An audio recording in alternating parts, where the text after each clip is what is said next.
Well, it's a beautiful morning here in San Antonio, and I'm out on the motorcycle to do a different kind of motovlog this morning. I'm an adjunct facilitator, instructor at a small local university, and just last week I started a new class called Introduction to Management. It's a small group, about 5 people, but they're really, really good people. And my first session with them, I was really impressed. They're motivated.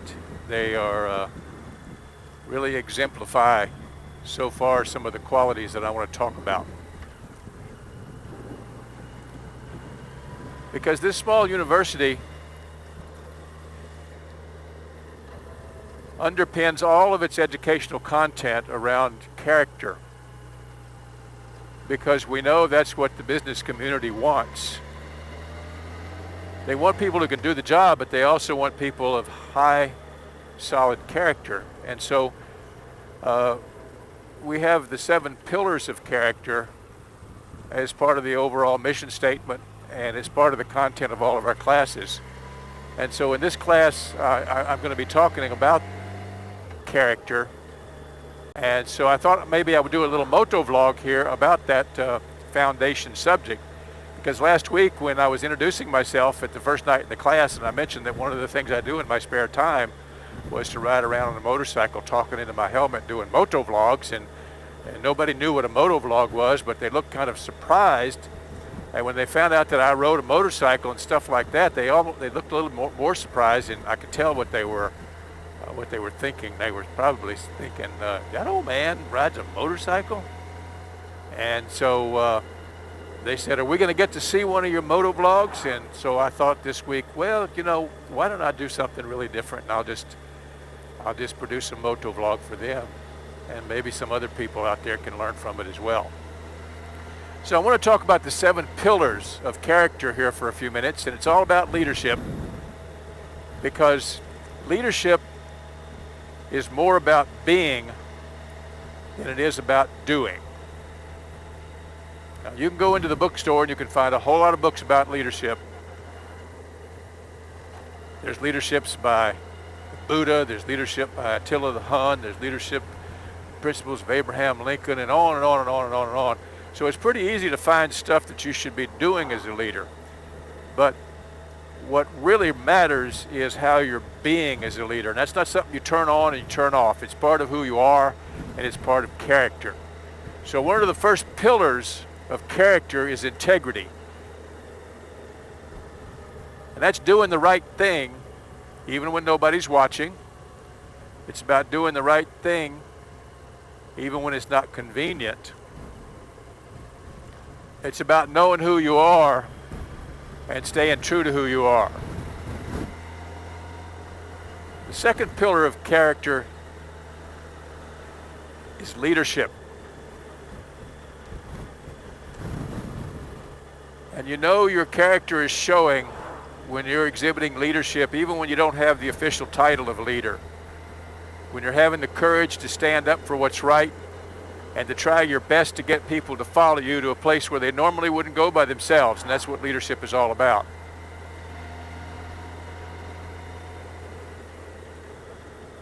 The third pillar of character is being a servant. And that is knowing every day that the reason that we're here is to serve other people. It's about them, it's not about us. And to be able to submerge our ego to the greater interests of the team, and not to feel that we're too good to serve other people. A great leader is a great servant. And the next pillar of character is to be a good steward. Take care of stuff. Take care of the property. Take care of people. Be concerned about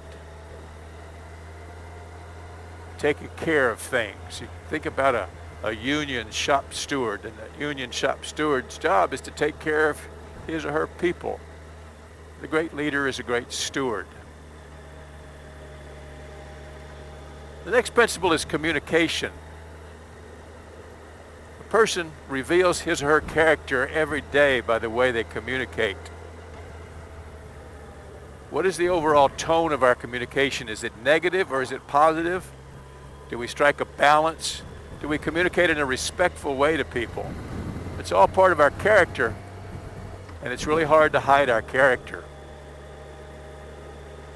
Next principle is dependability.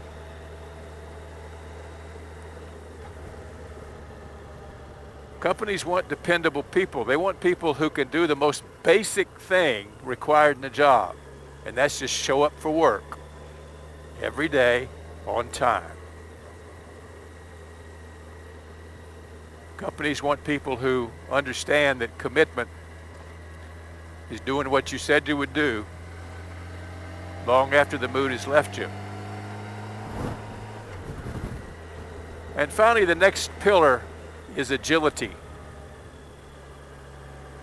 Our character is showing when we can be agile enough to move and change positions, to change jobs, to be cross-trained, and to cope with the change in today's business world.